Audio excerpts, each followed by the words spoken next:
Okay, I want to shoot a video about another repair I'm working on. So this is a pedal board owned by a friend of mine, Ted Reiser, who gigs a lot. He does like 20 gigs a month, really hardworking musician. He's been gigging on the Cleveland scene for 40 years or more. I think his website is tedreiser.com, so you can check it out. I'll put a link in the video, but I think it's tedriser.com. So anyways, we were playing a gig this week, and he had a tube screamer pedal here that was cutting out and doing stuff, and I figured I knew what the problem was. It was another issue of this power connector on the pedal that was going bad, or that had a broken solder lug. So, and I'm going to check all these pedals, make sure the power jacks are not loose on them. This gets a lot of usage, and I got to get this fixed before his next gig, which is coming up in a couple days.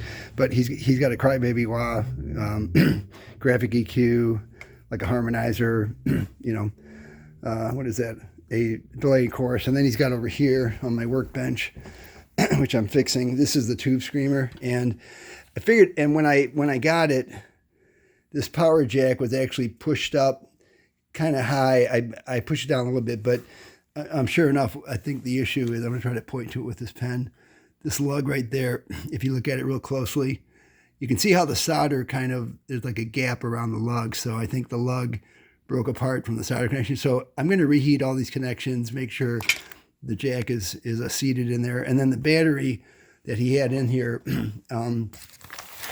I had no idea how long it had been in there. Fortunately, it wasn't corroded, but I took my handy battery tester. This is something I highly recommend that you get if you work on pedals or use effective batteries. I'm going to show you how this works. It's called a pulse load tester.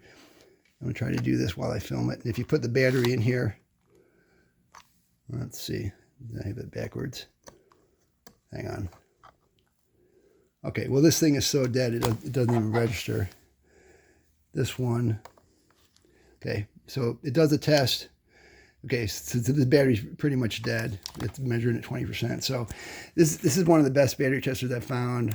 So you might want to get this. I think I got it online somewhere. But this is the tube screamer pedal. So I'm going to clean it up, resolder the power jack, and then that should fix it. And I'm going to check all the pedals while I'm at it.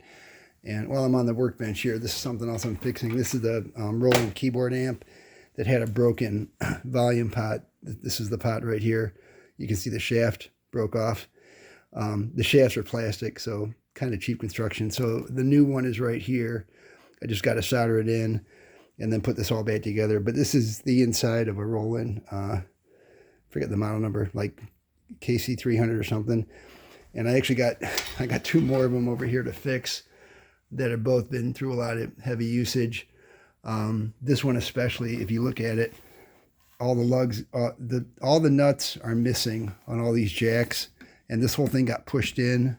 So and then this jack here, the XLR jack, the lugs are completely pulled out of the housing. So I'll shoot some video when I have this open, but I need to reseat this board, make sure all the solder connections are good, and then add nuts on all these. And then while I'm at it, there's a couple pots which are missing knobs, so I'm going to fix that, and just in general clean this up. So these belong to a friend of mine who has been gigging a lot, and these are pretty old, have a lot of usage on them. So yeah, so just if you have pedals and they start cutting out and you're using a wall adapter, that's a prime area to look, because these jacks, solder lugs can break. This is one of several repairs I've done of this type. So hope you find this useful. I'll shoot a part 2 video when I get this all done, and talk about the setup here. There's actually an SKB power supply in here that's got